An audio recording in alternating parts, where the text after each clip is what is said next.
جی السلام علیکم ویورز، میں ہوں آپ کا اپنا سلمان مجاہد ایڈوکیٹ۔ یہ میرا یوٹیوب چینل ہے، اسے سبسکرائب بھی کریں، لائک بھی کریں، شیئر بھی کریں، واچ بھی کریں۔ جی ہاں، آپ کی خدمت میں حاضر ہیں چند خبروں کے ساتھ۔ سب سے بڑی اور اہم خبر یہ ہے کہ حکومت پاکستان نے وفاقی کابینہ کا آج جو ہے وہ ایک ہنگامی اجلاس طلب کر لیا ہے، اور اس ہنگامی اجلاس کی اہمیت اس طرح بھی ہے کہ یہ اجلاس پہلے 18 نومبر کو ہونا تھا، یعنی کہ کل ہونا تھا، لیکن آج جو ہے ایمرجنسی کی بنیادوں پہ جو ہے وہ 17 نومبر کو ہی وفاقی کابینہ کا اجلاس طلب کر لیا گیا، اور ساتھ ساتھ تمام وفاقی وزراء کو وزیر اعظم کی جانب سے یہ ہدایت جاری کی گئی ہیں کہ یہ اس اجلاس میں وفاقی کابینہ کے اس اجلاس میں لازمی شرکت کرنی ہے۔ ہر وزیر جو ہے اس میں، ہر کابینہ کا ممبر جو ہے اس میں شرکت کرے گا۔ وزیر اعظم پاکستان کیونکہ کورونا میں مبتلا ہیں، ہم ان کے لیے دعا گو بھی ہیں، وہ جو ہے وہ ویڈیو لنک پہ اس اجلاس کی صدارت کریں گے۔ اس اجلاس کا ایجنڈا بھی جو ہے جاری نہیں کیا گیا، ایجنڈا بھی جو شیئر نہیں کیا گیا۔ اطلاعات یہ ہیں، میڈیا کی رپورٹس یہ ہیں، خبریں یہ بتا رہی ہیں کہ شاید آرمی ایکٹ میں جو ہے وہ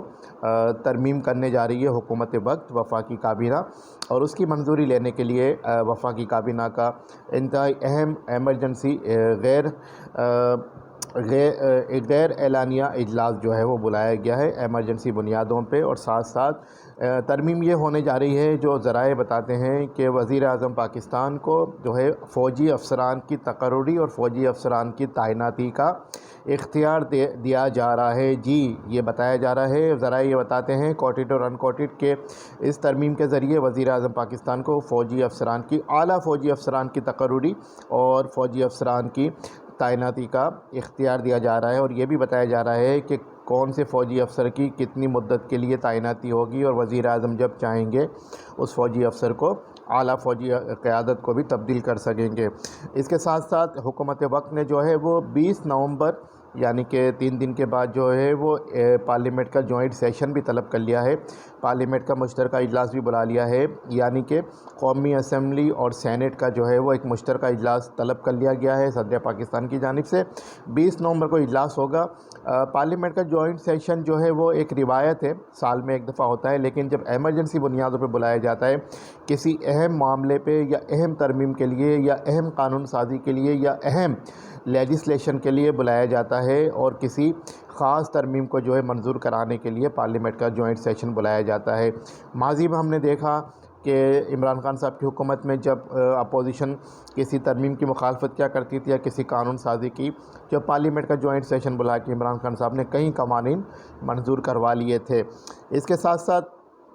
آگے بڑھتے ہیں، ایک اور معاملہ سامنے آ گیا ہے عمران خان صاحب کے حوالے سے، توشہ خانہ کے حوالے سے،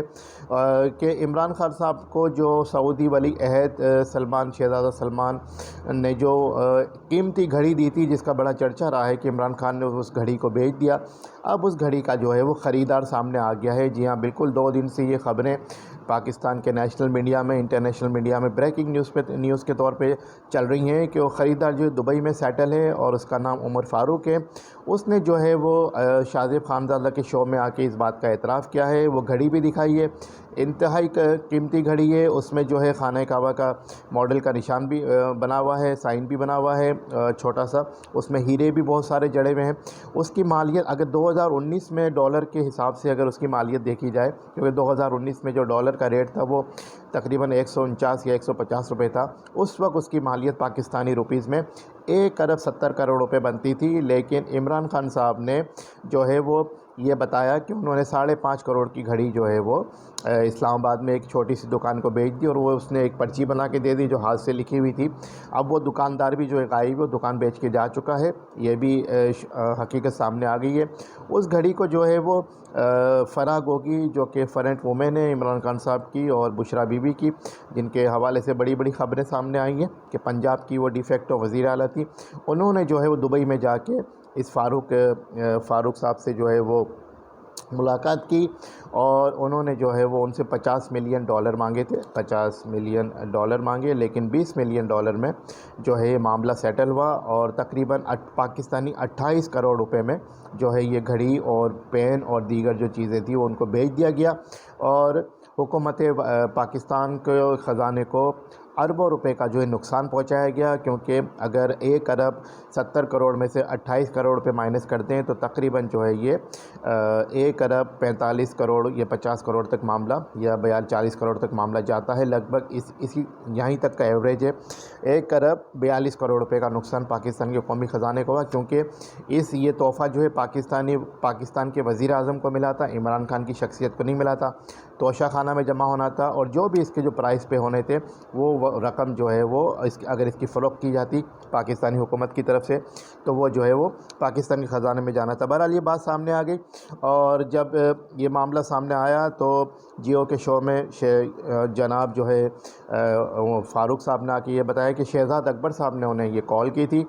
جو اس وقت مشیر احتساب تھے، مشیر داخلہ تھے۔ انہوں نے کہا تھا کہ جی وہ فرح گوگی آپ کے پاس آئیں گی اور ملاقات کریں گی اس حوالے سے، اور ان کو انٹرٹین کر لیجئے گا۔ انہوں نے کہا کہ جی جناب فرح گوگی نے جو ہے وہ انہوں نے اس کی اپریزل بھی دکھائی، اور ان کا یہ گراف ہے، یہ ایک ہی اینٹک پیس ہے جو شہزادے کے لیے بنایا گیا تھا، اور شہزادے نے جو ہے وہ وزیر اعظم پاکستان کو تحفہ دیا۔ لیکن عمران خان صاحب نے، جیسے پہلے بھی خبریں آ چکی ہے، ثابت ہو چکا ہے کہ کفلنگ تک، موبائل فون تک، ٹی سیٹ تک جو ہے وہ بیچ دیا، اور اونے پونے دامے خرید کے اور آگے مارکیٹ میں بیچ دیا۔ اس میں بھی یہی ہوا ہے، عمران خان صاحب نے اس گھڑی کی جو ہے وہ 2 کروڑ روپے جو ہے جمع کرائے تھے توشہ خانہ کے حوالے سے قومی خزانے میں، لیکن اب یہ حقیقت سامنے آئی ہے۔ ایک طرح سے یہ بہت بڑا فراڈ کیا گیا ہے حکومت پاکستان کی طرف سے بطور وزیر اعظم پاکستان۔ اگر اس پہ انکوائری ہوتی ہے، جیسا کہ وفاقی حکومت نے اعلان کیا ہے کہ اس کی انکوائری کی جائے گی، کیس کیا جائے گا، معاملات بہت آگے تک چلے جائیں گے۔ اس کے علاوہ گھڑی اور ایک سیٹ ہے جس کی قیمت میں نے بتائی 1 ارب 70 کروڑ روپے ہے۔ اس کو جو ہے وہ بہت بڑا نقصان پہنچایا گیا پاکستان کے عوام کو، اور آپ نے دیکھا کہ 2 دن پہلے پی ٹی آئی کے رہنماؤں نے، جس میں خاص کر کے فواد چودھری سر فہرست، انہوں نے پریس کانفرنس کی، لیکن جس میں انہوں نے عمر صاحب کو جو ہے وہ فراڈیا قرار دیا، ان کے خاندان کو فراڈیا قرار دیا۔ لیکن کل رات شاہ زیب خاندان کے شو میں جو ہے یہ حقیقت سامنے آ گئی کہ 1 دن پہلے تک پریس کانفرنس کے فواد چودھری صاحب واٹس ایپ پہ جو ہے وہ عمر فاروق سے رابطے میں تھے، اور ان سے کہہ رہے تھے یہ آپ نے کیا کر دیا، یہ آپ کو نہیں کرنا چاہیے تھا، آپ کسی کے انفلوئنس میں ہے۔ اور عمر فاروق نے ان کی جو واٹس ایپ چیٹ ہے وہ شیئر کر دی، اور یہ بھی بتایا کہ جب وہ منسٹر ہوتے تھے اطلاعات کے یا انفارمیشن یا آئی ٹی کے، تو وہ جو ہے ہمارے ساتھ جو ہے رابطے میں رہتے تھے، انہوں نے کاروبار کے لیے بھی ان سے رابطہ کیا، اور ان کے دبئی کے وزٹ کو بھی کئی دفعہ دبئی کو بھی انہوں نے دبئی کے آفس کو بھی کئی دفعہ وزٹ کیا۔ تو یہ بہت بڑا اسکینڈل سامنے آ گیا ہے، 2 اسکینڈل سامنے آ گئے ہیں۔ اب دیکھتے ہیں کہ اس پہ آگے حکومت وقت کیا کارروائی کرتی ہے۔ لیکن ساتھ ساتھ یہ ہے کہ عمران خان ایک دفعہ سے پھر جو ہے فرح گوگی کے سپورٹ میں آ گئے، ان کا دفاع کرنے کے لیے آ گئے جیسے پہلے آ گئے تھے۔ اب یہ سمجھ میں نہیں آتا کہ جب بھی فرح گوگی کے حوالے سے کوئی کرپشن کی داستان سامنے آتی ہے، عمران خان کیوں براہ راست اس کا دفاع کرنے آ جاتے ہیں جیسے کہ پہلے وہ آ گئے تھے۔ آگے بڑھتے ہیں۔ الیکشن کمیشن آف پاکستان میں 3 دن پہلے جو ہے کراچی میں حیدرآباد میں بلدیاتی الیکشن کرانے کے حوالے سے جو سماعت ہوئی، جس میں تمام پولیٹیکل پارٹیز کو بلایا گیا تھا۔ ایم کیو ایم پاکستان کی طرف سے ڈپٹی کنوینر سابق میئر کراچی وسیم اختر صاحب پیش ہوئے۔ وسیم اختر صاحب نے کہا کہ ایم کیو ایم پاکستان کو کسی بھی حوالے سے جو ہے وہ الیکشن سے رائے فرار اختیار نہیں کرنی، بلکہ ایم کیو ایم پاکستان چاہتی ہے کہ اگر کل ہو تو آج ہو الیکشن، بلدیاتی الیکشن، لیکن جو اس میں 3-4 کام کرنے ہیں۔ ایک اس میں امینڈمنٹ کرنی ہے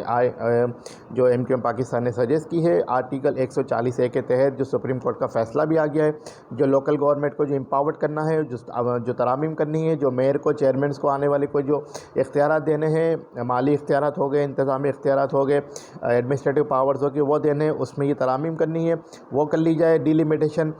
جو کی گئی ہے خاص کر کے کراچی میں بلدیاتی حلقوں میں، اس کو ختم کر کے دوبارہ سے ڈیلیمیٹیشن کی جائے، اس کو درست کیا جائے، چونکہ ایم کیو ایم پاکستان کے جہاں پہ علاقے ہیں وہاں پہ 80,000 90,000 پہ ایک یو سی بنا دی گئی ہے، اور پیپلز پارٹی نے جہاں پہ اپنے علاقے ہیں وہاں پہ جو ہے 30,000 25,000 20,000 پہ جو ہے ایک یو سی بنا دی ہے، جو بہت بڑا ڈیفرنس ہے، اور صاف پتہ چلتا ہے کہ ایم کیو ایم کے مینڈیٹ کو ختم کرنے کی کوشش کی جا رہی ہے۔ ساتھ ساتھ حافظ نعیم جو جماعت اسلامی کراچی کے امیر بھی ہیں اور آنے والے میئر کے لیے امیدوار بھی ہیں، بہت بڑے امیدوار ہیں، انہوں نے بہت بڑی انویسٹمنٹ بھی کر دی ہے۔ کوٹیڈ آن کوٹیڈ یہ کہا جا رہا ہے کہ 3 ارب روپے کی انویسٹمنٹ انہوں نے اپنی پبلسٹی پہ کر دی ہے، اور ذرائع یہ بھی بتاتے ہیں کوٹیڈ آن کوٹیڈ کے جماعت اسلامی کے انٹرنل کمیٹی نے جو ہے اس کا آڈٹ شروع کر دیا ہے کہ یہ 3 ارب روپے آخر کہاں لگے۔ سوال یہ ہے کہ جماعت اسلامی کے پاس 3 ارب روپے آئے کہاں سے۔ انہوں نے بھی کہا ہے کہ اگر 45 دن کا ٹائم دے دیا جائے